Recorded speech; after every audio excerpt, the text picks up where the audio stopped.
जय गुरुजी महाराज, शुक्राना गुरुजी महाराज। ओम नमः शिवाय, शिव जी सदा सहाय। ओम नमः शिवाय, गुरुजी सदा सहाय। जय गुरुजी, शुक्राना गुरुजी।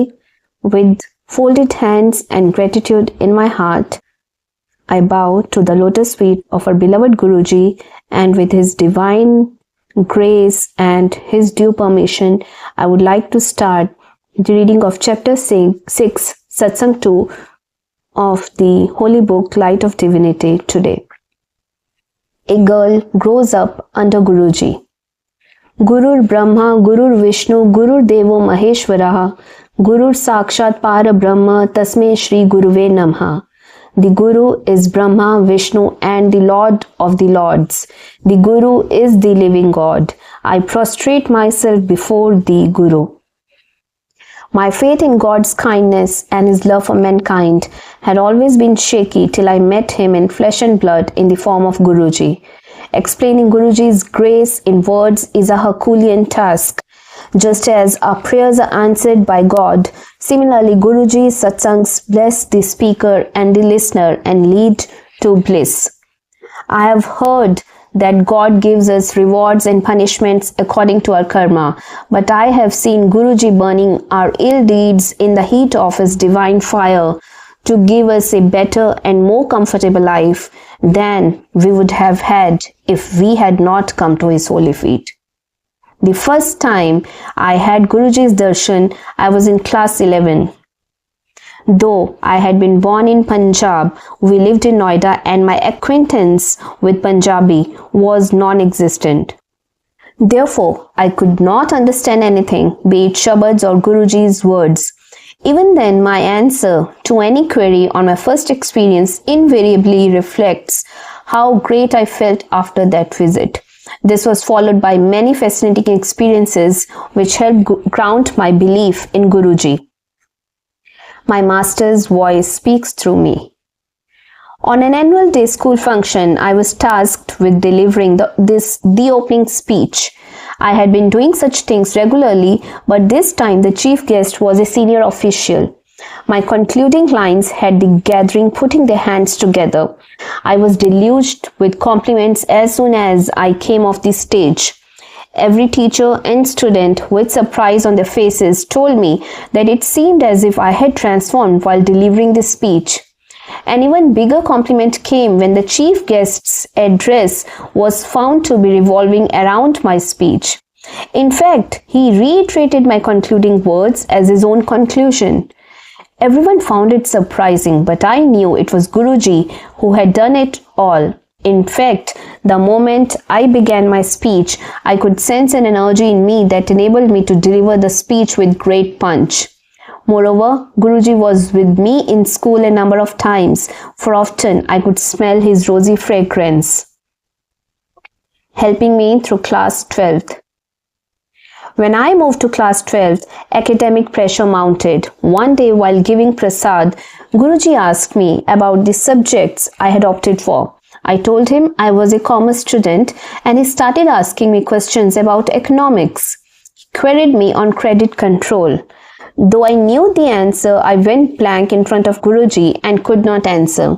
Guruji concluded the conversation by advising me to be serious about studies. Though at that moment, I was unable to fathom what had happened. During subsequent months, I realized what Guruji had done. Guruji's words of caution had me taking special care of economics. This ensured that I was fairly well prepared to face what happened later. For the second half of the session, we had to study that subject on our own since our economics teacher left the school. But Guruji's forewarning had helped me avoid last-minute blues and I scored 97% in economics. As my board exams were approaching, my visits to Guruji became less frequent, partly due to Guruji's instructions that I study. It was on 13th January, Lodi Day, in North India, that I accompanied my parents and brother to Guruji's place to seek his blessings for my board exams. This visit was expected to be the last before the completion of the exams. Guruji distributed prasad that day and was giving toffees when it was my turn. Though Guruji's instructions in general are that the prasad is to be finished at Guruji's place only, the toffees are an exception. So I had a part of the prasad and kept a part for consumption at a later date. I went to bow to Guruji for taking his leave. When I was about to get up, he took out a photograph and gave it to me, though I couldn't see any photograph packet near him. I was delighted as Guruji's photo is a prized possession. What Guruji had done that night started unfolding on our way back. As I was holding the photograph, I realized it was exuding his fragrance. His fragrance came off the photograph throughout my board exams. I used to carry the photograph with me to the exams. After the last exam, the moment I returned home, the fragrance disappeared, as though Guruji had blessed the photograph especially to take care of exams. When we reached back home that night, I counted the number of toffees left. I found that I had 12 toffees, which made it a couple of toffees for each of the 6 papers. With toffees as prasad and Guruji's photograph and fragrance with me through all the papers, I ended up scoring very good marks and gaining admission in one of the top colleges of Delhi University.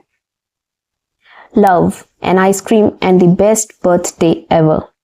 Guruji, along with a few devotees, decided to go to a hotel in Gurgaon and asked me to join in. Very shortly, we were at the Bristol Hotel, and I was the one hogging Guruji's special attention, and as I was the youngest of the lot. Guruji walked briskly round the terrace of the hotel, settled down, and ordered cold drinks for the Sangat. We had a great time, since the cold drinks were accompanied by snacks and followed by ice cream. On our way back, while everyone was getting into their respective vehicles, Guruji especially inquired about my whereabouts and saw to it that I was comfortably placed with someone for a drop back at his place. When we reached Guruji's place, Guruji asked me how the experience was. It had been absolutely wonderful. Guruji also asked me whether or not I had ice cream. I had not, since I had a sore throat, and I told him so. He said I should have had the ice cream since it would have cured my throat. But I found later that those simple words of Guruji had cured my throat anyhow. Since then, I have never had severe throat trouble which troubled me at least once a year. Guruji's admirable care and affection was again evident on a very special day. We were enjoying Shabads and waiting for Guruji to start distributing prasad. On Guruji's instructions, prasad was brought and kept right next to him. Guruji began distributing prasad from the side where I was sitting. In fact, I was the first to have it on that day. As I went ahead and took it, Guruji sprung a well-kept surprise. He conveyed to me in Punjabi that I should enjoy myself as this was my birthday. No one in the Sangat knew about my birthday, and no one in my family had told Guruji about it. That was my best birthday ever. Guruji doing the impossible. After my graduation from Delhi University, for a short spell I wasn't studying. Then Guruji instructed me to join an MBA course through correspondence from Symbiosis, a premier management institute. I filled in the form and was through with the formalities just in time to get admission in that session. For the examination, I had filled in a South Delhi center as my first preference since it was closer to our residence. But somehow when I got my admit card, I found that the examination center allocated was across Delhi. My father tried to get the center changed, but we received communication from the Pune headquarters of the college that a center once allocated could not be changed. Due to exams on successive days, it was impractical to travel a one-way distance of about 45 kilometers daily. So I had to plan a stay at my grandparents' place, 10 to 15 kilometers from the center. The problem was that living with my grandparents at Noida made it impossible for me to have Guruji's darshan. I somehow managed the first exam, but even before the second exam, I was so upset that I began thinking of skipping the remaining exams. I cried as I wished and waited for Guruji's grace to pull me out of this situation. But what happened next was beyond my imagination. As all students were quietly writing the exam, a faculty member of the center turned up and inquired if anyone wanted to switch to an alternative center out of a list that included the one I had tried for. I pounced on the opportunity. After the exam, the faculty member told me that their center was facing a space crunch due to which this decision had been taken, and he confirmed the change of my center. I thus had the opportunity of visiting Guruji during my exams. Who except Guruji could have forced such a dramatic turn of events? Understanding Guruji's powers is much beyond our comprehension. They confound logic. Once, when the Sangat had assembled at Guruji's, an earthquake occurred. Everyone remained seated, with Guruji in his seat, but as it persisted for more than 8 to 10 seconds, there was some unrest. Sensing this, an initially unmoved Guruji, who had his legs folded on his chair, put his feet down. The reverberations ceased. Yet another time, Guruji had gone to the Bade Mandir with some devotees, including me.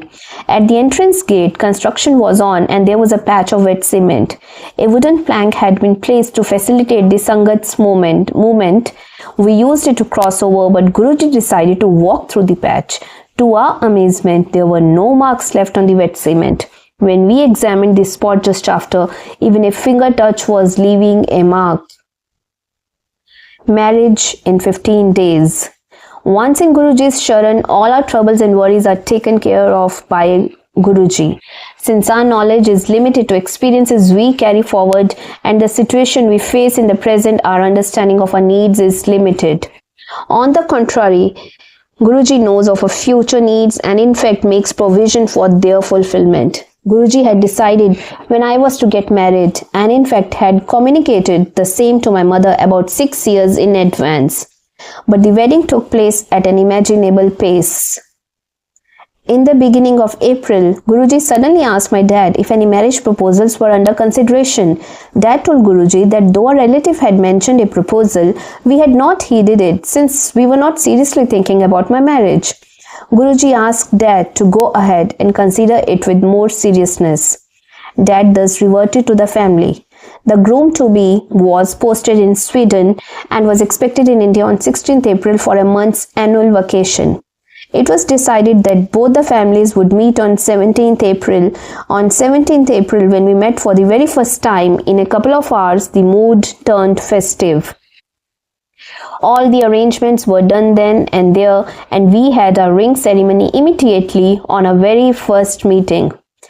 Within a couple of days, the marriage date was also decided, the 30th of the same month.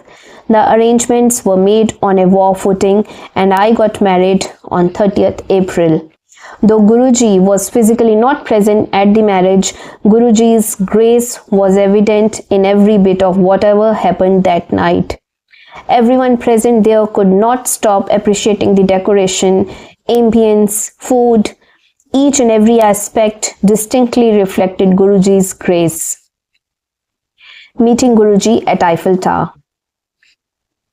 My husband was booked to return to Sweden by the middle of May as he had to join office, but arranging for my passport and visa in 15 days was impossible. An application was made as soon as possible, but the Swedish embassy told us that all visa applications had to go to Sweden for approval and only then could they grant a visa. So Sushil, my husband, had to leave alone as postponing his program was not possible. In Sweden, he also visited the embassy to get the case expedited. A month passed by. It was in the first week of June that we felt I might get the visa in a week. We got an air ticket booked for 16th night and the countdown started. It went to the wire. On June 16th, our visit to the embassy looked like going in vain. They said the visa was not available. I was disappointed since it meant a delay of at least a week. I communicated this to Dad but decided to give it another shot. Miraculously, the officer handed over the visa to us in the next couple of hours.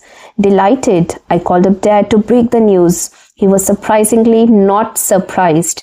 Dad later told me Guruji had already told him about my visa sanction 15 to 20 minutes before my call.